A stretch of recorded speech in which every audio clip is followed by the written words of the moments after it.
Welcome to the Vigor Life Podcast, a source of inspiration, lessons, stories, skill sets, mindsets, and strategies to invigorate and expand all areas of your life.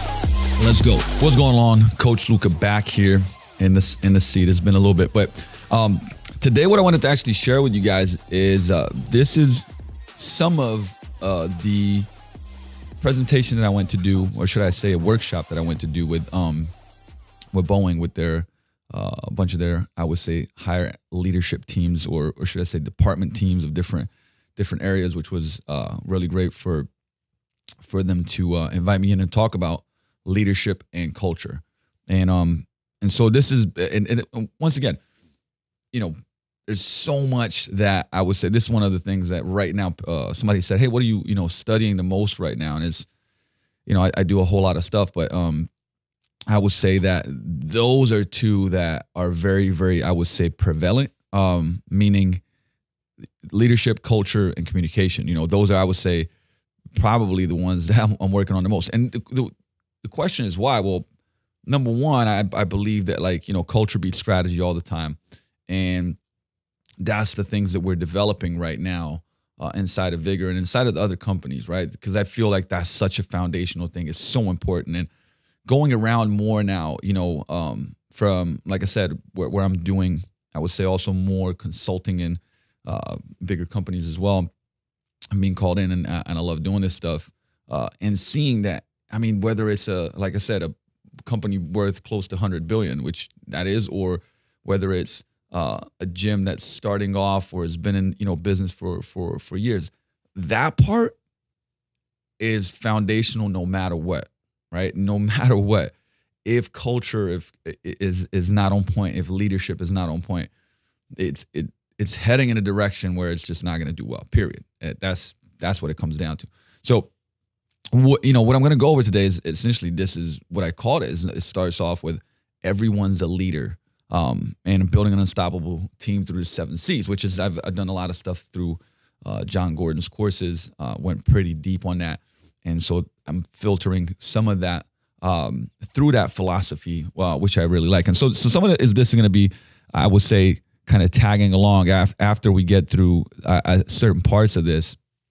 I'm going to ask you some questions because, I like asking you questions because the quality of the questions determine the quality of the answers. And so we're going to do a lot of that. And I want you to think, right? I always say, hey, I've done my job if I'll say I create awareness, because that's step one, right? Awareness is the first step to change. And so if feathers are ruffled and it's uncomfortable and certain questions are asked, hey, that's great. I'm down for that. From the get-go, what's really important for everybody to understand, I always talk to my team about this, right? Because there could be such a, I would say, perception of that somebody works somewhere, and so because they work somewhere, they're not a leader, right? Or maybe you feel like you're starting from the bottom, and it's like, well, I don't make XYZ money, or drive this car, or have this title, or have this position, so automatically you can put yourself in this frame that you're not a leader. But everyone is a leader because everyone influences someone, right? And if you're, like I said, in the fitness industry, when you have clients, you're influencing someone. Whatever you're putting out there as content is influencing somebody, right? Every person that you're talking to, you're influencing somebody. So everybody's a leader, because if you're influencing somebody, you're a leader. But you have to have that mindset right off the bat. Now, the second part of this is that a leader is someone who knows the way, goes the way, and shows the way. And that's one of those really important points, because you do have to live it.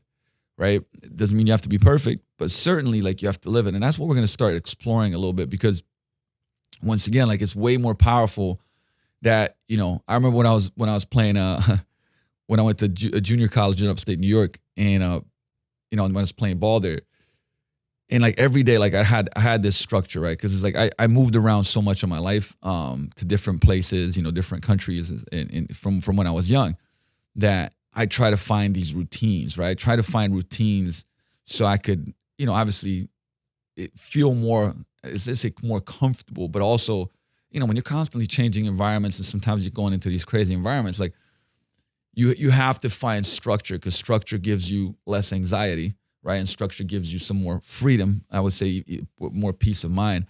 And I would always like have this, structured day when I'd go to classes earlier so that I could train a lot throughout the day. So like as soon as classes were done at like 1, I'm going to the gym.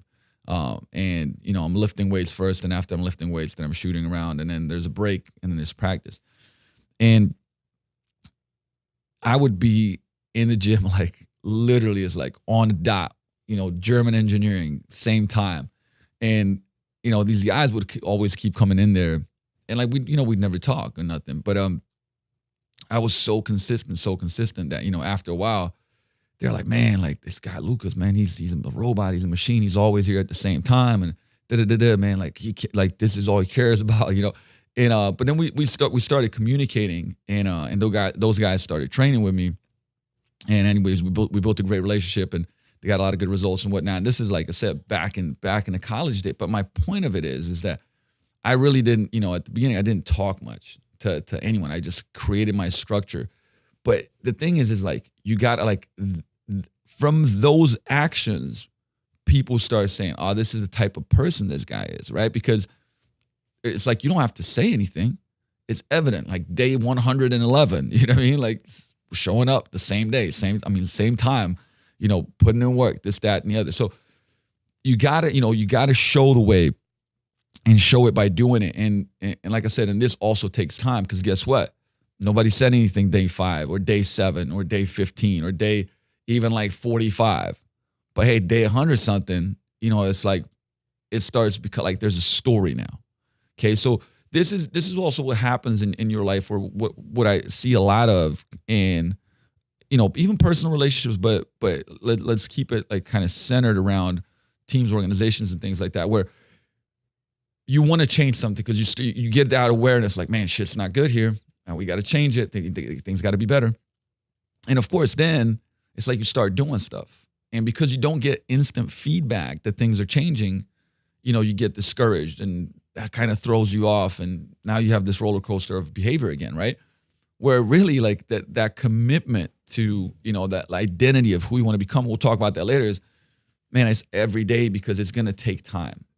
And a lot of times too, because, hey, like you've been, doing stuff a certain way probably for years, maybe even decades, right? For stuff to change in weeks or even months, it's going to take some time, right? So that's really important to like really understand that. And even some of the things that I talk about, the first thing that I mention and I share is, belief systems, that when you or myself or anybody else presents something new, people have to be open to it. What I mean by that is, I even shared it there. I say, hey, look, man, you don't have to believe some of the things that I'll be talking about or the perspectives or principles, but suspend disbelief. And mostly because, everybody's looking at the world through, I would say, a certain set of glasses, right? Or through a certain window. And sometimes that window is not as clean as possible. People see different things. But, when you change, the way that you look at things, the things you look at change. And that's perspective. And at the beginning, it's always like, hey, the way that you're looking at things right now, is it getting you the results that you want, right? Is it getting you, is it serving you in a way that you want? And if the answer is no, that's when that should kind of like go like, okay, maybe I should just suspend disbelief and be open to this other way, right? So anytime something's not working, I mean, that's why like I would say curiosity is one of the greatest virtues, to constantly seek out and one, would you rather be right, or would you rather get what you want? And I'd always rather get what I want. So I'd rather be wrong and learn from being wrong so that I can get what I want. And same thing for personal things, same thing for business, for the people in my tribe. I mean, all of those, right? So shifting that perspective and belief systems. And even when I bring something up and it's like that, I could even tell when I was in the conference room, it's like I say something and it gets uncomfortable, right? Because people like put their head down and like you can see the tension build up. Yeah, because there's probably truth to that, and it's tough, right? It's tough to accept that things aren't working, or maybe that like, hey, it's your responsibility, it's on you, or maybe the way that you're behaving is not I would say conducive to success within the team, right? So there has to be kind of a belief shift, because hey, are your current beliefs serving you? Like I said, are they serving you? What are you're believing right now about business, about teams, about communication, about marketing, about coaching and training? Are those beliefs serving you? And some may be, right? Some may be, but some maybe not. And you have to be willing to let those go and maybe, bring on a new set of beliefs before, so that you can go in the direction that you want to go. Now, here's this concept. Honestly, I could legitimately tell the story about fire that I'm going to share and be done with this podcast. For me, that's how powerful this story has been. But obviously, we're going to have more than that. But this is the way that I look at this. Okay, when you get, it's like anybody in a management leadership position. And remember, I just shared that everyone's a leader. I don't care where you are. So you have the fire, right? But the example of like, hey, listen, I want you to take over XYZ. But in a fitness world, like you're leading, right? You're leading, you're managing, you're coaching clients. So right there, you've been given the gift of fire, right? Think of it this way. You've been given the gift of fire. Now, remember, this is a power, right? Having fire is a power. And remember that people need it. They want it, they crave it, and they expect it. Fire, leadership, right? Guidance. And the thing is about with fire comes responsibility. So this is not the kind of like the Spider-Man, I would say quote, but it does. With fire comes responsibility, and you got to use it wisely. And if you do use it wisely, like you'll become the greatest leader that you can be, right? Because you've been given the gift of fire, no matter what position you're in. Remember, we just started saying everybody's a leader. Now, if you abuse the fire, you'll lose it. That means being irresponsible with it, inappropriate with it, and inconsistent with it. Okay? And the whole point here is like to not be afraid to lead and to teach. Because just like, and I love my cooking analogies and I love my food analogies, but as it does in cooking, fire adds heat, it clarifies and distills the ideas that drive you and your business and your team to solid results. Notice how I said solid results, just like it would be in food.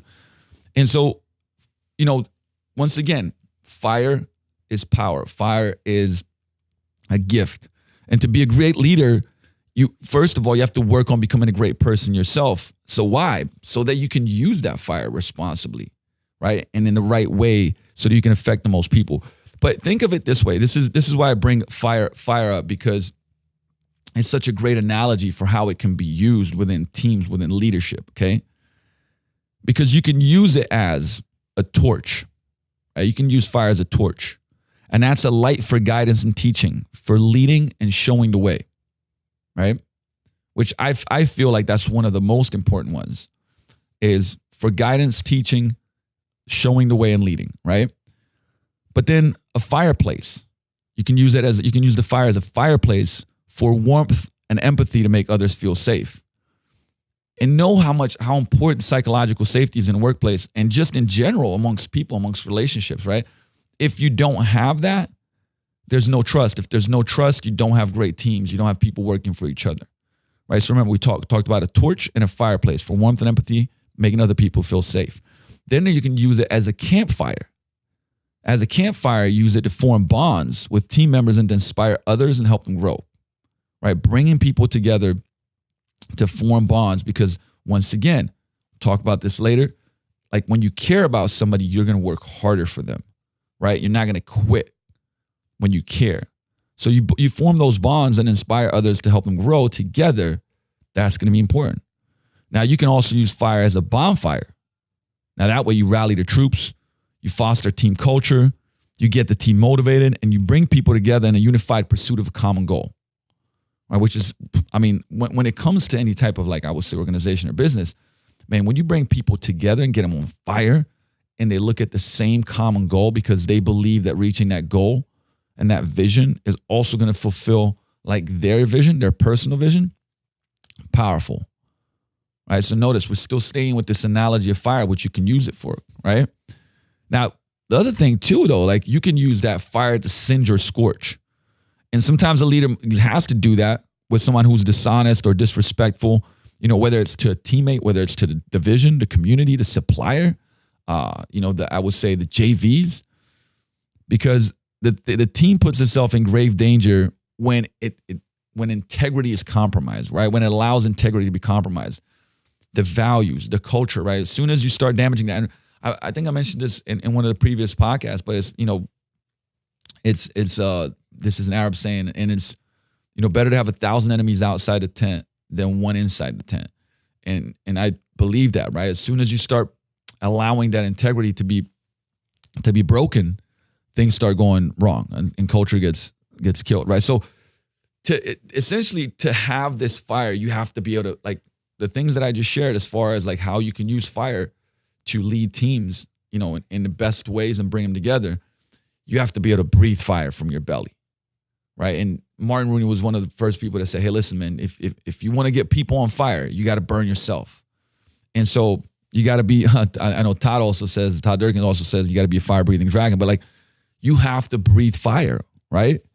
And the way that leaders breathe fire is a source of motivation that impels team members to imitate and grow, right? Like, you are that source. And so when I say to everybody as a leader, same thing, like, hey, you got clients, how you breathe fire and how you show up and how you make them burn, like, that's obviously gonna rub off, right?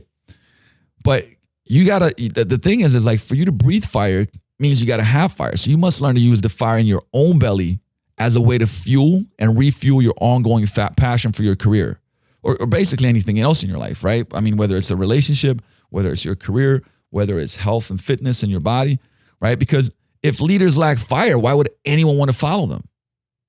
Seriously, I mean, that's like, think about that. And this has become one of the big things that becomes an aha moment, right? Is when you lack fire, you can't make anybody else on fire or burn. And so it starts with you. And I said that you have to become, right? You have to keep working on becoming a better person to be the best leader. And because you have to show and follow, right? So for people to follow, you have to show it.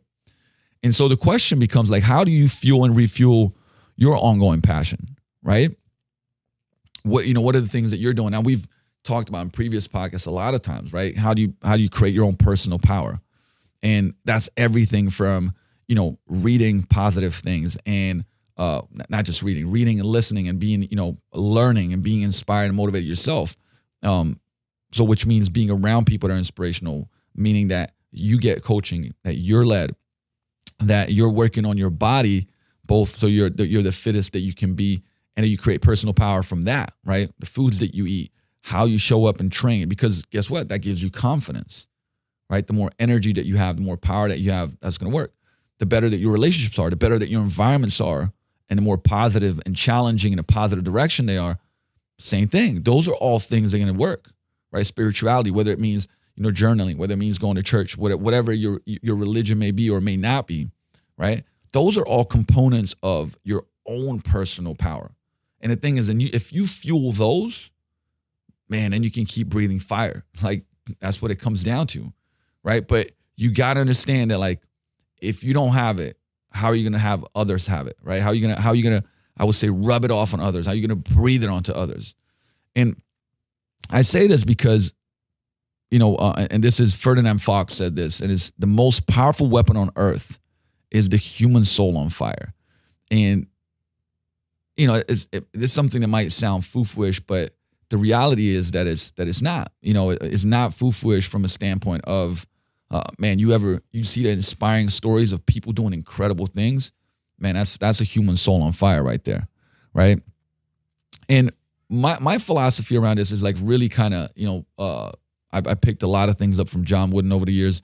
I've studied everything about John Wooden, which is obviously one of the greatest basketball coaches, period, right? But specifically for me, because basketball is such a big part of my life, I tend to gravitate towards that. But, when we talk about, success, because one of the things that I brought up there at the presentation was, if you go home and look in the mirror, what's the most important thing when we talk about all these things about leadership and breathing fire and like being the best you can possibly be for your team?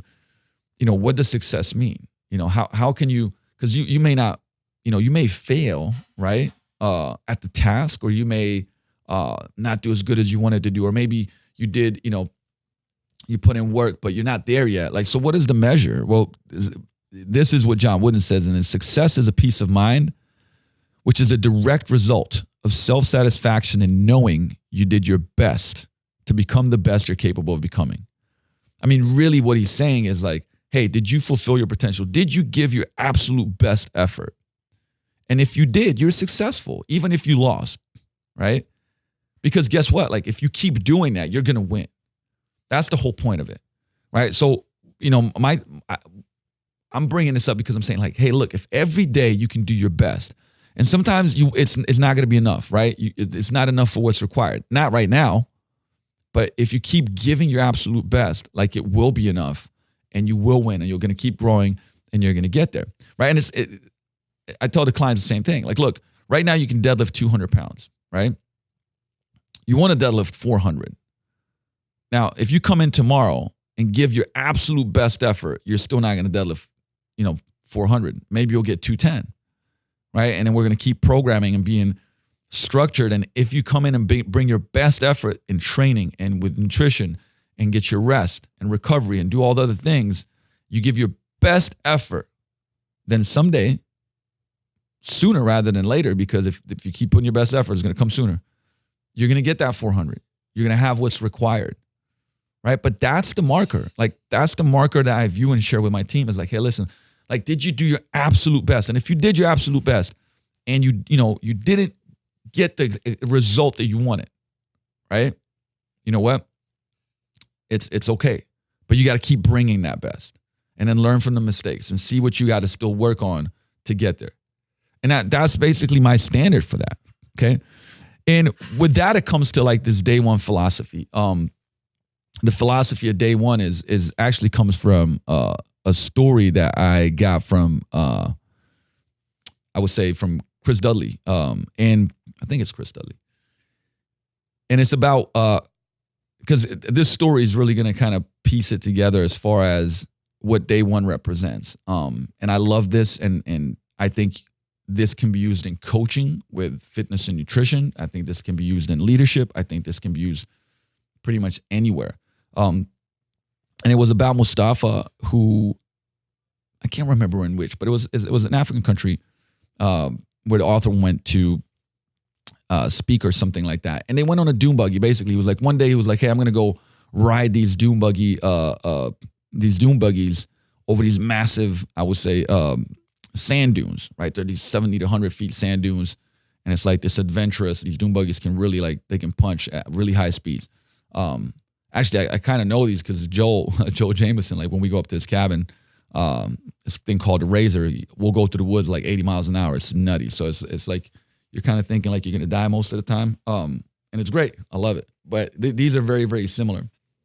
So the point of the story is that Mustafa takes, because I'm going to shorten it up a little bit. Actually, the story, it's a little bit longer, but he goes to drive with Mustafa and they're going back and forth and talking, and he's a really likable, nice guy, super great energy, knows a lot about the author, where he's coming from Canada, which is really impressive. And then they start, driving really fast, 60, 70 miles an hour over these dunes. Is scary. And Mustafa's just like a kid. He's smiling. He's just, got great energy. And the author said, man, dude, you're more excited than I am about this. It's almost like it's your first time doing it. And Mustafa says, it's day one for me. And, author freaks out, says, hey, listen, what do you mean it's day one? So they gave you this to drive over these sand dunes, and you basically, it's your first day on the job, right? That's crazy. So he's, Mustafa just keeps smiling and laughing. And when they stop, he explains it to him. And he goes man, is this really your day one? I don't know if we should keep going. This is scaring the shit out of me, right? I don't know if you have the skills to do this. And so Mustafa brings it up and say, hey, look, this is day one. And it's been day one for 17 years. And anyways, he shares, and this is a true story. And he shares that he owns all of these adventure companies, but that he comes to work as if it's day one. And he says, hey, in day one, when you come to your job, like you're excited, you're on time. You never want to be late. You give your absolute best effort. You try to connect with everybody. You don't have any assumptions, right? You want to be cool with the whole team, even people that maybe rub you off the wrong way. You're way more understanding of them right off the bat, right? It's exciting, and it's like the energy is great, but it's like, and then what happens, right? It kind of veers off. Like you come in with your values and like, hey, I'm gonna live my values every day, and you do, right? At the beginning, you're living your values. No matter if tough things happen, you do it, right? Day one. But then stuff happens, right? You stay there longer, you get complacent, you let the negativity affect you, you don't get what you want, things aren't the way that you thought they were going to be, right? And all of a sudden, it kind of like that slight edge that we talk about, right? Little by little, maybe you're going down in that negative direction in many different, I would say, ways. Well, if you come to work and every day is day one. It's day one of leadership. It's day one of communication. It's day one of living your values. It's day one of how motivated you are, how focused you are. It's a different story. Now, this is like, for me, I love this because day one when it comes to body transformations and fat loss, right? Yesterday, shit happened and I went here and did this. Okay, cool. Today is day one though, right? Because day one is exciting, right? People say the start is tough. Start is you're usually excited when you start something, right? Even if it's challenging, right? When you go on the dreaded word, but it is what it is, a diet, right? Like you go on a diet, you go on a transformation program, you go on whatever it may be. Sure, like you're like, oh man, this is going to be challenging, but the beginning you're motivated. The beginning is not challenging. What becomes challenging is actually the messy middle. Right? Because the beginning, you're fired up. At the end, when you can see it, you're fired up too. But in the middle, the messy middle, that's where people quit. Right? Because you're like, oh man, it's been going on for a little bit. This is really hard. And I can't see the end. Right? I can't see the shore. Right? So if you take the analogy of the ship going, once it leaves shore, it's like, yeah, woo, everything's great. We're going on vacation. We're going on this. Right? And then it's like in the middle, like there's storms. There's waves. It doesn't feel good. And you can't see the other side, right? You can't see where you're going. That's the tough part. The messy middle is the tough part. So living that day one philosophy, every single day I get up, day one, right? All my mistakes are erased. All the great things that I've done too, right? So it's like, hey, bring that confidence with you, but don't, it's day one. I have an opportunity to be and do all the things that I want to. And so this is just a perspective and a belief system. And that's why right at the beginning, I said, hey, look, suspend disbelief if this is something that, you think is like, woo-woo-ish. But it's real. If you can live day one when it comes to your nutrition and training, and when it comes to your leadership, and when it comes to building your skill sets and how you treat people, like you will, like with that philosophy, I have it down somewhere, right? I got screensavers on my laptop. I got stuff on my phone. I got you watch my phone, it goes off on different things. I talked about the questions that I get in the morning and for lunchtime, right? I shared that in one of the podcasts. Same thing here. Like, where do you have it? It was amazing. Maybe it's a poster where you work day one and living those day one principles.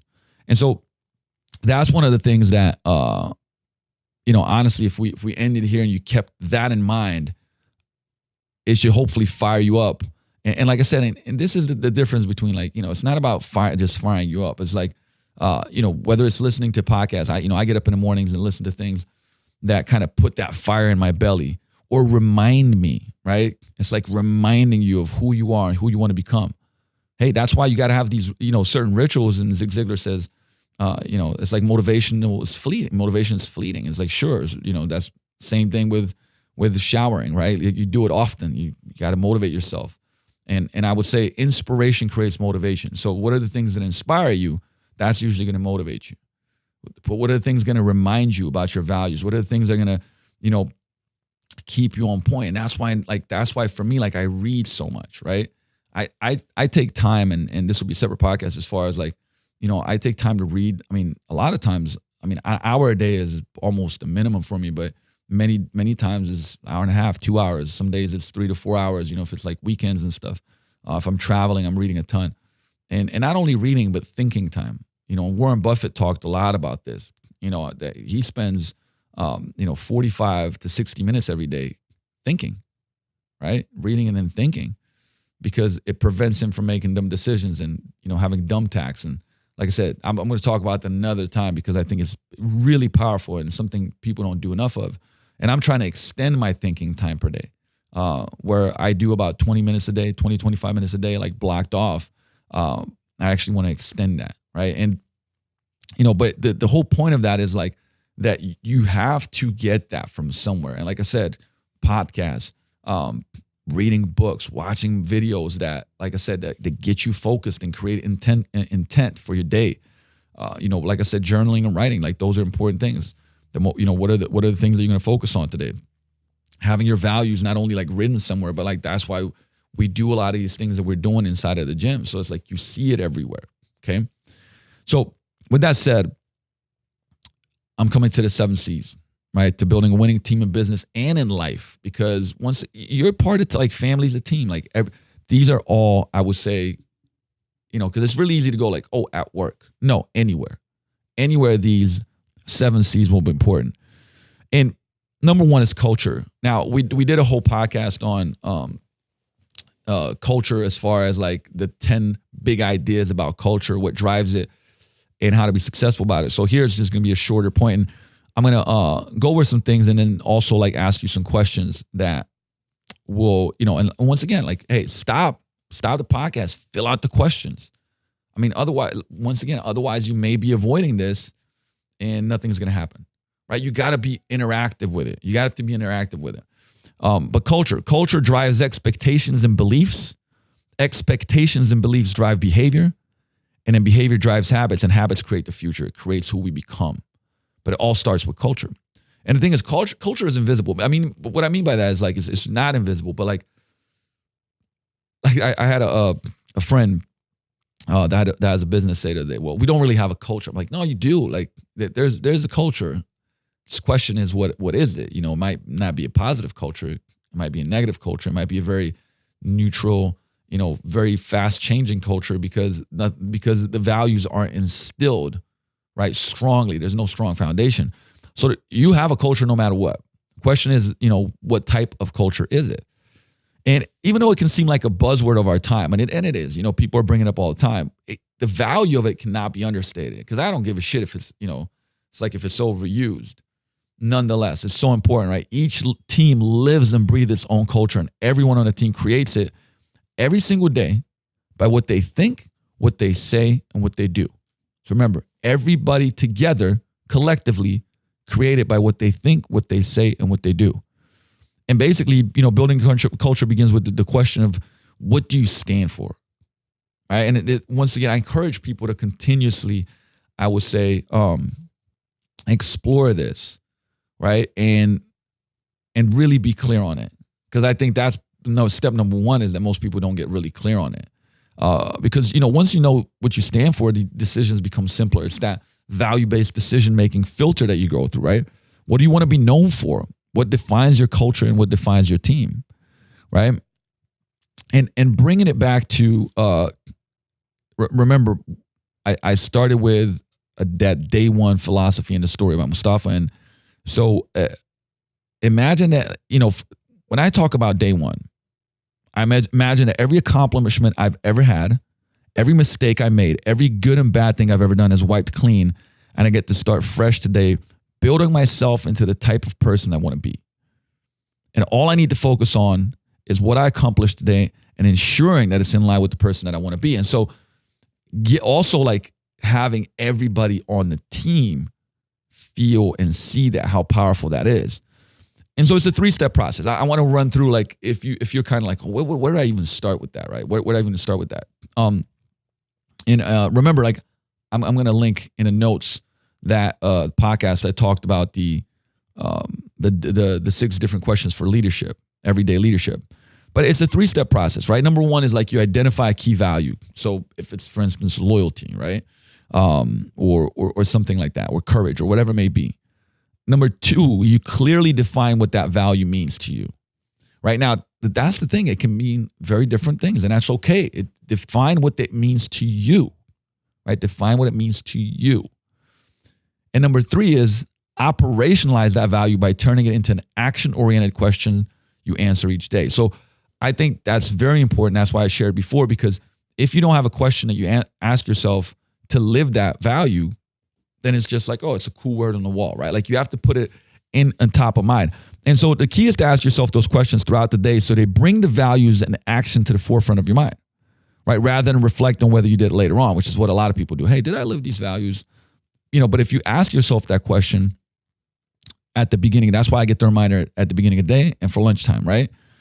And the concept is based on actually some science. It's called the Zeigarnik effect and the question behavior effect, the QBE, which notes that you're more likely to remember an incomplete task than you're a task that you've already completed. So pretty much it's like if something hasn't been completed, you ask yourself about it, it puts it top of mind. And because of that, you're going to be more likely to live that. So the 6 questions, and like I said, I did a whole show on this, that drive daily leadership for me are, what have I done today to recognize someone else's leadership? That's question number 1, right? And that is, that would, remember that there's different values that go on board with that. What did I do today that I wanted to avoid? That's courage, right? What did I do today that I wanted to avoid? What did I do today to move someone else closer to a goal? That's empowerment. What did I do today to get better? That's growth. When did I elevate instead of escalate today? That's class. And then what did I do today to be good to myself? And that's self-care. So these questions drive my behaviors every day, right? And these are leadership questions. So you can do the same thing, and it can be 3, 4, 5. Like you can start anywhere. But these are the things that are going to start driving culture inside of your business, right? And know that X's and O's won't sustain success. Culture always beats strategy. And it's funny because it's like I can't remember whose book I was reading, but it was a book about like a very well-known coach. I think it was an NFL, but there was a conference that were talking about different subjects, different coaches talking about different subjects. And this specific coach talked about culture, and his room was almost empty. Where next door, somebody was talking about X's and O's, and it was like 500 other coaches, right? And that's the thing. That's the problem, is that in business, it's the same thing, right? Somebody talks about culture, is there going to be nearly as many people as if in a place where somebody's talking about a really successful funnel? Tell you what, you can have the most successful funnel in the world. Your culture stinks. It won't matter, right? That's the point I was trying to get to. That's like, hey, like that's what you got to address. Like that's the most important thing, right? Because culture is what produces wins over time. And so a couple questions here for you, right? You can write them down. Like I said, you can pause and actually work on them and get back to it. But identify what values you want your culture to stand for. Right? What do you want your culture to be known for? And once you know what you stand for, decisions are going to be easier to make. Number 2 is, who do you need to involve in the process of creating your culture, right? Because you got to build it up and down, right? Top down, bottom up, right? It's everybody's got to be infused with it. And so this is important, like who all needs to be involved. I would even say it's important, like we talk to like all of our partners, all of our, if somebody's doing our marketing, if it doesn't align, like, man, we're going to have to make changes. In what ways can you make culture come alive in the team and organization? So find ways to encourage all members of your organization to be involved. Now, some of that for us is, we're putting even more things inside of the wall. So it's all around, right? Like the vinyl stickers, the artwork. We're bringing some more stuff in, like the John Wooden Success Pyramid, slogans, all these different things. And then obviously it's a lot of events, books that I share with the team that we all go through. I mean, there's many different ways to do it, but like that's the question for you. What ways can your culture come alive? And then for you, how will you live and reinforce your values to strengthen your culture? Let everybody know your vision, purpose, and beliefs, and make sure your actions and the actions of your team are in line with those beliefs and attitudes. And like I said, that can take time. Like, guys, this is a framework. This is a blueprint. But once again, that means you got to do the work, and it's hard. Find ways to build it, live it, reinforce it, and fight for it each and every day. Like you have an opportunity each and every day. And a team discussion question can be, once again, if you guys do in-staffs, this could be a family thing, right? Organizations, teams, families, businesses, right? A discussion question is, as a team, how can we invest more into building our culture? Bring that up. All right. The second C, contagious. Man, I love that word, contagism, right? But that you are in some way contagious. Just know that. And leadership is a transfer of purpose, passion, optimism, and belief. And you're basically, your attitude and your feelings are felt by people on your team and everybody around you, right? And you think of this like each day you're broadcasting that. You're either broadcasting positive energy or negative energy, apathy or passion. Oh man, yeah, okay, I'll do it, right? Or you're fired up, right? You're one or the other, and that's going to rub off. Indifference or purpose, right? You don't really care, or there's like, man, I'm purposeful about this. You can see my work. You can see the way that I approach things because I'm purposeful about it. So emotions you feel are contagious and affect people around you. Actually, now with science has shown that like people within a certain range will rub off of your emotion, right? So taking personal responsibility is an important component to like basically any team success, right? After all, we create our own future, correct? I mean, you have to believe that, right?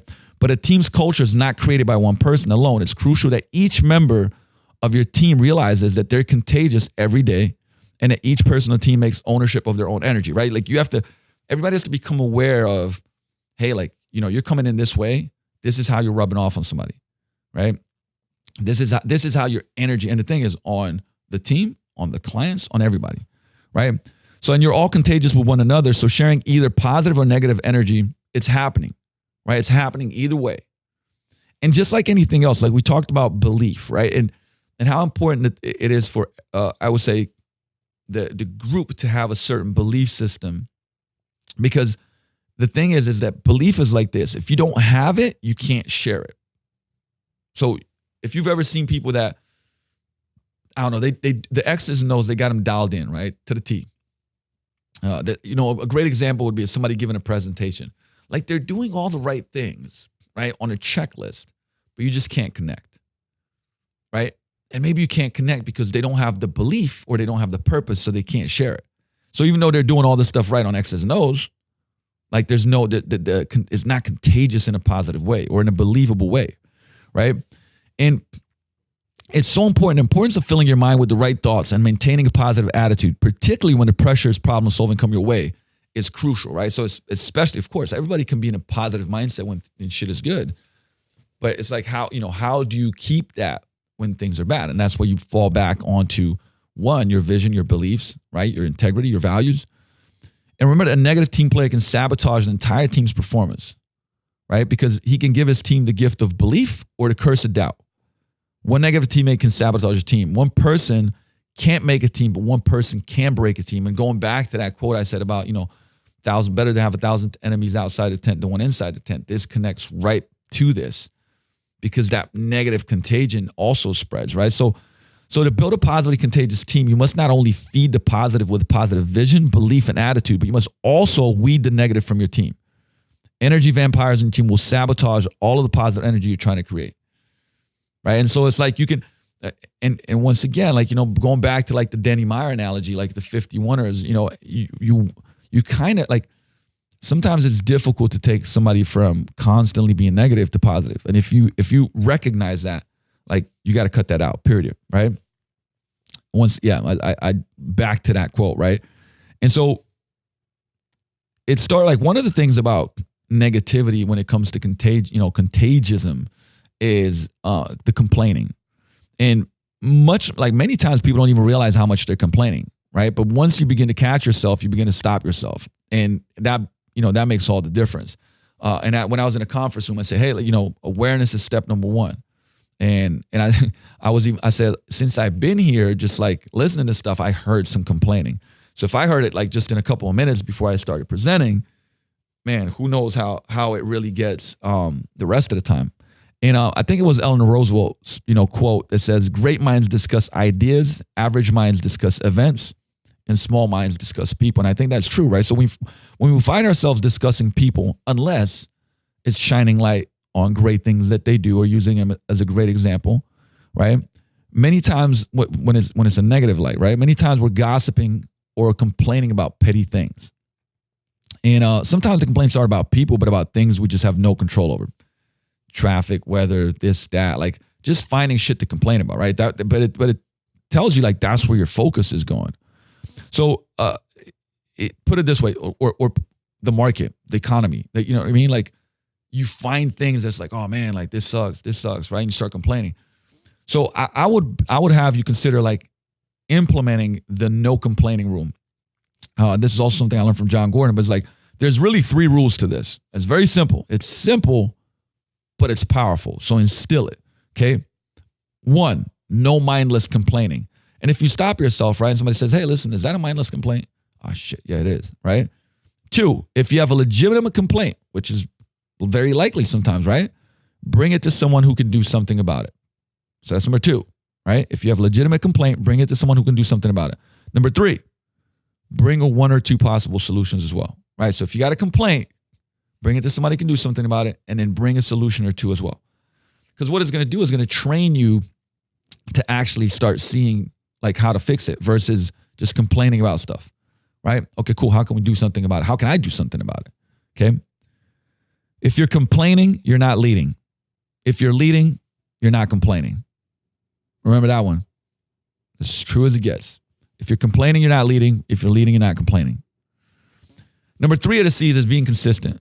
Look, if you're not consistent, you'll lose the trust that your team has in you. When you lose trust, you lose the team. I've done it before. I've done it before.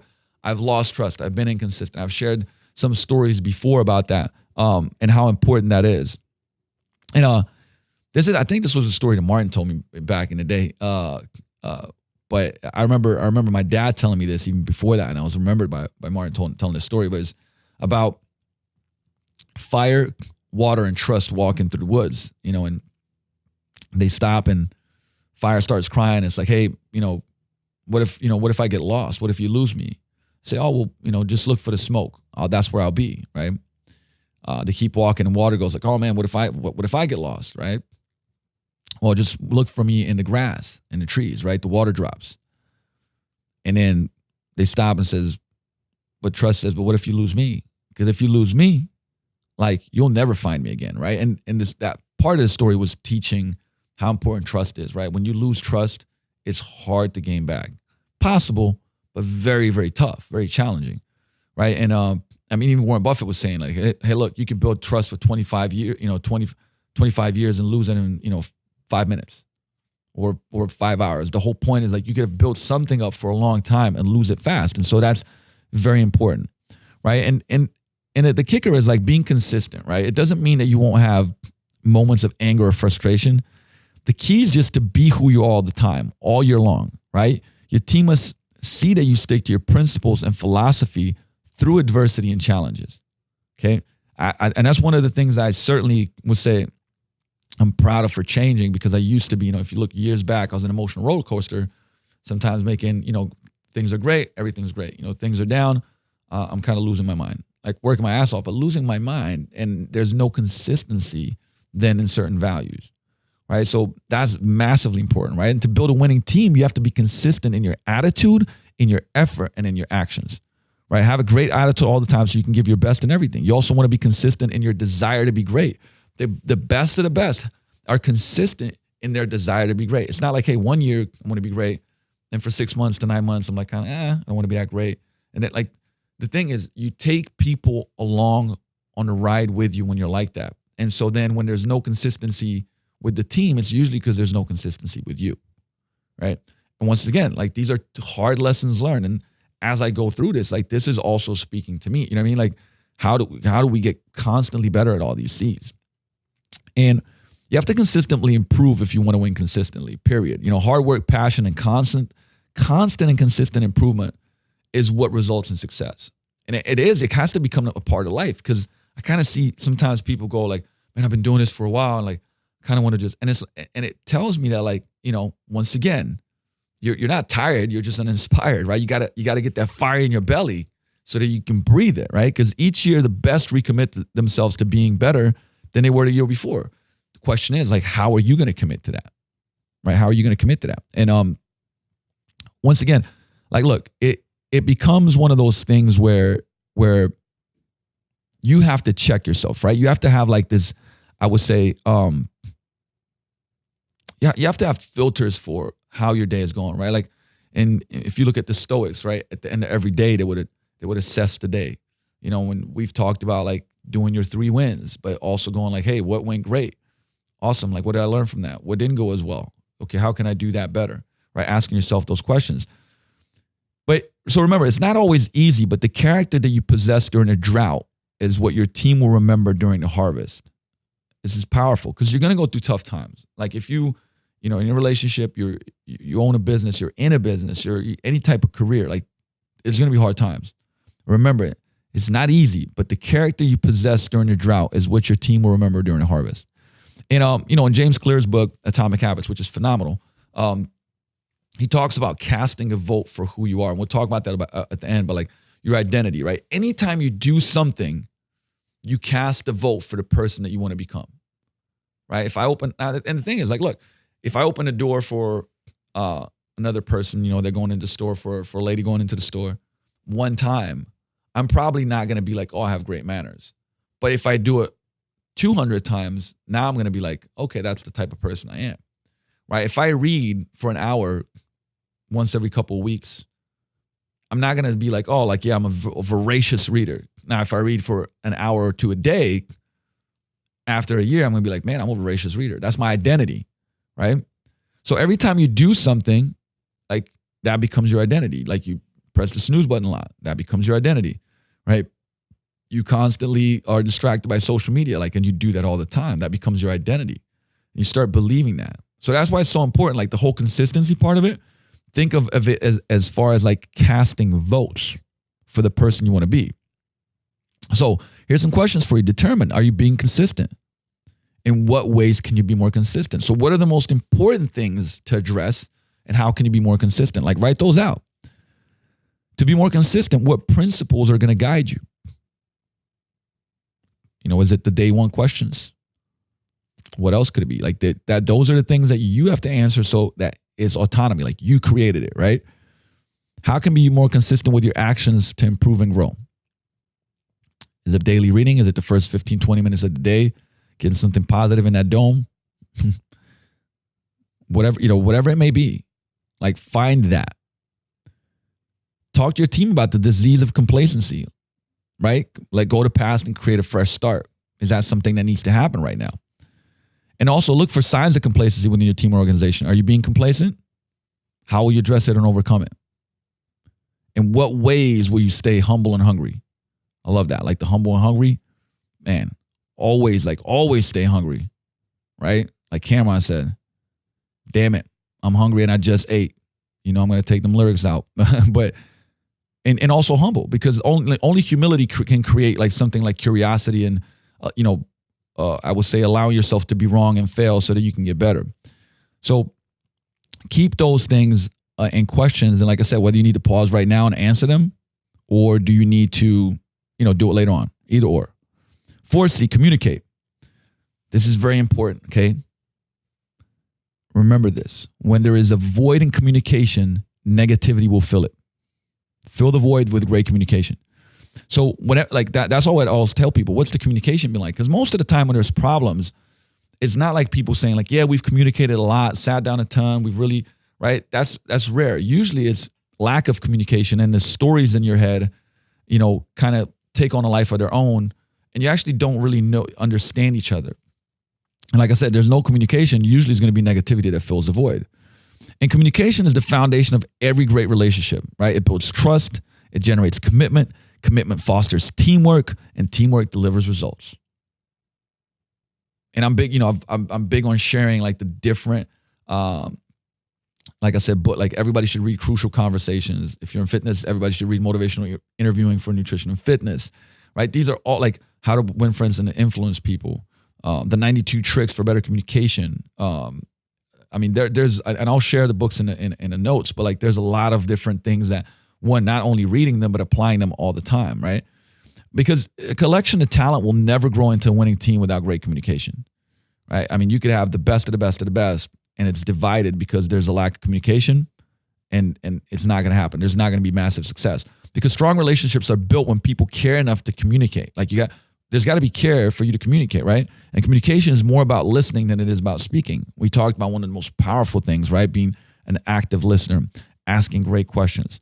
So people often think of communication as talking, but for me, it's about listening, right? The best communicator is not the person who's the most an eloquent speaker, although that is important, right? But the person who has the ability to listen, to process the information and use it to make decisions that are in the best interest of the other person, the team, the organization, the business, the family.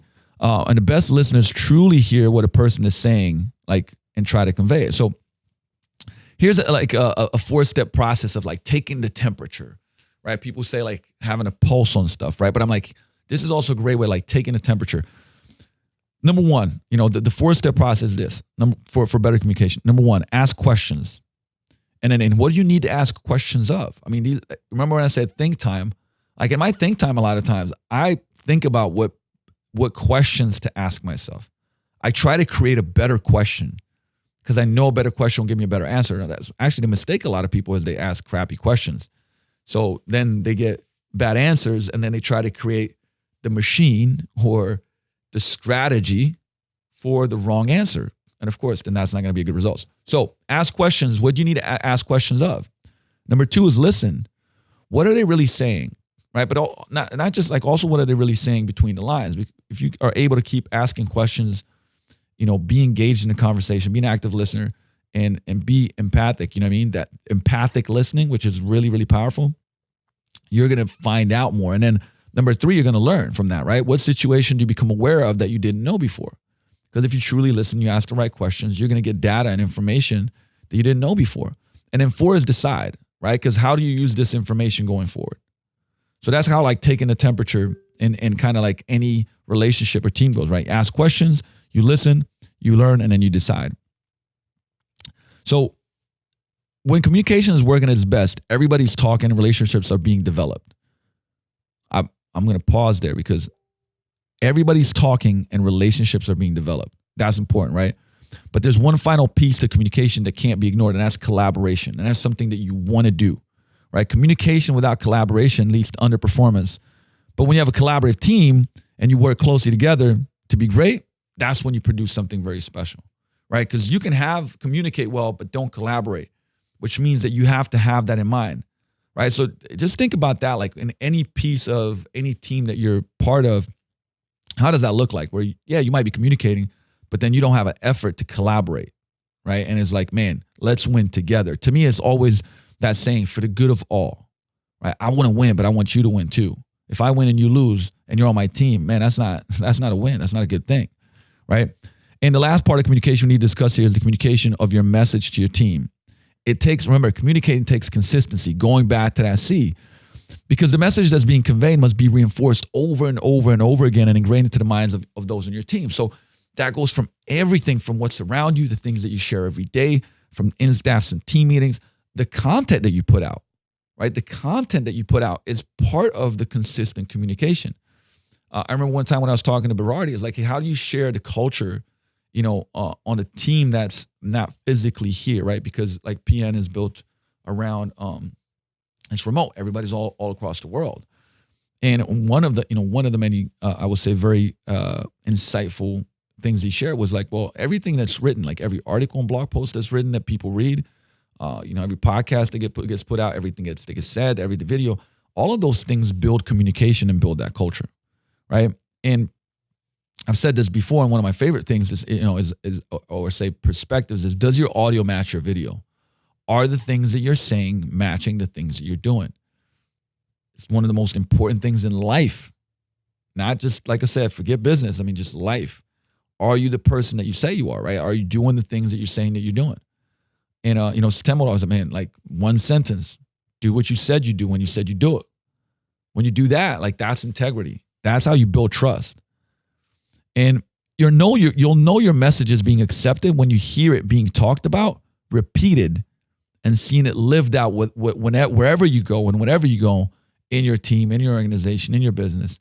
That's how you know. That's how you know that stuff is starting to happen and is going in the right direction. So I want to communicate, like, A couple questions. In what ways can you communicate more with your team? Maybe is more meeting, doing more one-on-ones, going to, taking people to lunch, more team events that maybe are fun also. Who do you need to communicate with more frequently with a one-on-one basis? It's important. That's one of the things I started doing a lot more of. Remember, where there's a void, negativity will fill it, right? So where is there a void? Where is there a void in communication? With who on your team? Invest more time asking your team questions and listening to them. So in what ways can you improve your listening? So again, remember, pause this, write this stuff down, work on it after you got done listening. Take the temperature of your building and people daily. How will you do that? How will you lead by walking around? Like I said, is that something that you can go around and ask the questions? The leadership, remember the leadership questions I mentioned earlier, taking that 4-step process of taking the temperature. Reiterate and reinforce important messages to your team. How and well will you do this? What messages do you need to reiterate?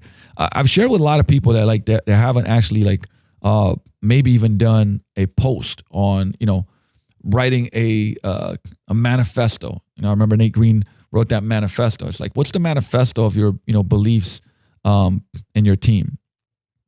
And identify ways you'll communicate to foster more collaboration. So those are some things that like I said, write them down, work on them, because when you do that, you're going to get so much more clarity around this and you can take action on. Number 5 is connect. Team beats talent when talent isn't a team. I shared this story, man. I've been part of teams where there was a lot of talent. We never did as great as we could have. There's a team that played for in Slovenia, was growing up, that I moved to. It's called Janče. And we did some incredible things with less talent. But because, man, we fought for each other. We had a collaboration. We had communication. We had care. We had all those things, right? So communication begins the process of building trust, and collaboration fosters the process and enhances relationships. And this leads to stronger connections, right? Between everybody, between the team members. So when you have stronger connections, you have a more committed and powerful team, because when you're connected, guess what? You're more committed. So think of it like a going up a staircase, right? The commitment level growing with each rising step. So communication takes you to collaboration, which then takes you to connection, right? Communication, collaboration, connection. The higher you climb, the stronger your team becomes and the more committed they are to see their way to the top. So as a leader, you have to be intentional about connecting with your team and creating ways for them to connect with each other. Connection also happens through a series of intentional conversations and interactions. So ask yourself, am I currently being intentional about connecting with those on my team? How can I improve? Am I intentionally being connected to those in my family, right? Or in my relationships? What is intention? So part of the, at least here, for instance, we got a couple of things coming up. We got next week, we got a team dinner for holiday dinner. And a weekend afterwards, we have a Friendsgiving for the gym. And then we're going to together take food to the homeless.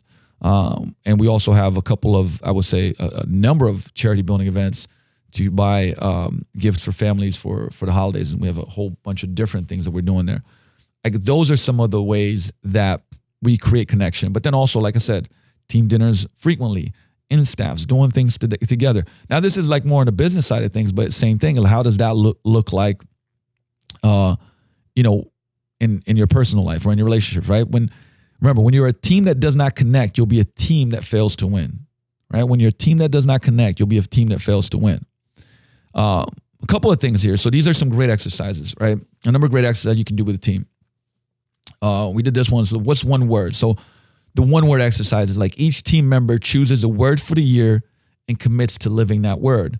And also says hey, what does that word mean to them, right? What does that word mean to them? So that would be an actual, I would say, in staff or a thing that you guys can do together. Another exercise that's great is called hero, hardship, and highlight. So every team member shares who their hero is, a great moment from their life, and a hardship that they had to face. Another one is defining moment. This is where a team member shares a defining moment in their life. Because remember, these are all ways to connect. And they open conversation. You get to know more about people. The more you get to know about people, the more their vulnerability there is, the more psychological safety there is, the better the connection. Then another one that I'll share is, if you really knew me, right? So team members start with that phrase. If you really knew me, then finish it with whatever they're willing to share about their life. I think these are all great drills. There's certainly a lot more to this, but the key to this is ensuring that you've provided a safe environment for everybody to share. I've talked about the psychological safety before, right? Everything must be kept confidential, only used to encourage each other later on, not hurt someone down the road, right? When team members connect and build strong relationships, they don't just work with each other, they work for each other, right? So that's such an important thing to know. So a couple more questions here. Identify ways you can connect with the people you lead. What will you do to connect at work? How will you connect on a personal level? Right, write those out. And remember, it doesn't have to be a lot. Remember, if you write out one thing and do that one thing, it's going to be a lot. Identify ways you can help your team members connect with each other, right? This is important. Decide what team building exercise you utilize to be a more connected team. So I just gave you some examples of some stuff that you can do. I love, doing stuff together and on outings and things like that, right? Because remember, once your connections are established, keep them alive. Like that's the other thing. Like this is an ongoing organism. It's this thing that has to be part of you. It can't just be like, oh yeah, we did this for a while, or this was the focus of 2019. Like you have to keep it going, right? Connections are not static. They're always changing. People change, circumstances change, environments change. So if you don't constantly pay attention and evaluate how your team's doing, soon you'll look back and realize just how much actually changed while you weren't paying attention. And in the world we live in now that's so fast moving, this is even more important.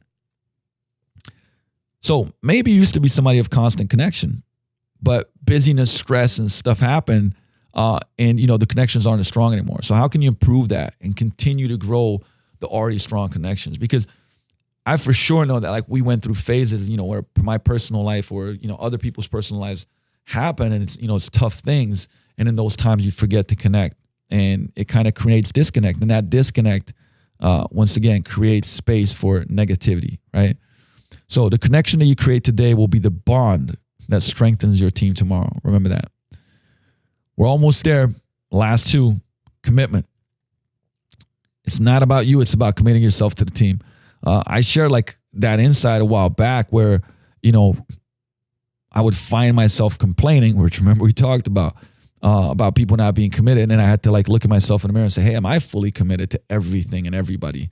I had to recommit, right? So as the leader of your team and organization, you're the one setting the tone. So your commitment must be evident. It must be exuded like with an all-in attitude and approach in everything that you do, right? And you must show those on your team that your level of commitment is greater than anyone else. Like that, and that's the standard. You know what I mean? Like when you say stuff like, oh man, people are not as committed as me, like you have to be that beacon of commitment, right? If you're asking them to buy into what you're selling, they got to know you're all in first. And that doesn't happen like, that doesn't happen like over a week either. And most importantly, your commitment level can't change between good times and bad times, right? Like if it's a winning season, for instance, right? You're committed. If it's a losing season, like you're committed to making it better. You're not just like, oh, no, I'm not as committed, right? And the same goes for business. Don't let your level of commitment change based on the bottom line, right? Like bottom line is great. Yeah. Like it's not so good. Oh, fuck it. I'm not going to do as much. I'm not going to be all in. And you can't do that. You have to be consistent, right? Commitment is one of those things that you should spend more time demonstrating than talking about, right? Demonstrate it. Don't talk about it as much, right? That's that like audio matching your video. So remember that like this is part of what's going to show commitment, right? It's like helping those on your team develop their gifts and strengths is one way that you can show it. Keeping in mind that each person has their own individual strengths. So not everyone performs at the same level. Not everybody grows at the same pace, right? Helping them become the best version of themselves over time will lead to greater individual and also team performance, right? So that's your role as a leader, right? That's literally one of the, if you like job description, leader, and that's it right there, right? So how can you best serve those on your team? How can you best teach those on your team? How can you best coach those on your team? Right? To remember the things in terms of action. Your team must feel commitment, not just hear about it. So when you hear from a leader, we'll learn, but when we feel a leader's commitment, we'll be transformed. I'm going to repeat that one more time. Like this, I think goes with anything. So if you have kids, if you have a family, like, hey, your team must feel your commitment, not just hear about it. When we hear from a leader, we learn. But when we feel a leader's commitment, we'll be transformed. So like, how are you transforming, right? How are you transforming, I would say, your team, your family? And here's a couple of questions for you to write down and answer is like, how will you demonstrate your commitment to your team? Who on your team needs to know you're committed to them? I certainly know that it was, I can tell where certain people needed to know that, because I was like, man, I actually haven't exuded. I haven't shown them that. How will you invest more time with your team? In what ways will you serve your team to help them grow? Have each person on the team identify one way they'll be a great teammate and demonstrate their commitment to the team. And here's a team, I like this when every time there's a discussion question. So in what ways can we be more committed to each other? How will we put this in action? So that's a question for the team, right? How will we be more committed to the team? And how we're going to show that in action. Okay. Remember, as a leader, the buck always stops with you, right? The team will function more effectively when it has leaders and teammates that refuse to blame their teammates, right? I think that's one of the things that like so important, right? If you go into any organization, you see a lot of finger pointing, it's not a good sign, right? Because, and the thing is, look, you won't be perfect. Team won't be perfect. You just need to show up committed, giving your best. You've got every single day. Like, and that's when you know that teams are going to win. Maybe not like, it's like, hey, are you going to win the championship this year? Maybe not. But you keep going like this, you will, right? Commitment, leadership, and service aren't about doing big things. They're about doing little things with love and doing them well, exceptionally well, with your best, right? I've talked about wanting a different team during times throughout the last, I'll say 10 to 12 years. I'm sure if you've had a business, you might have done that before. I admit it, right? And it happens when your team is underperforming to the standards that you think they should be performing. And that's a pretty vulnerable statement I'm saying, because, we all have to admit, like, there are times when we all wish we had like different things in our lives, right? But the real answer is looking for those in your team who aren't performing at the best potential and then helping serve, teach, and coach them to their best.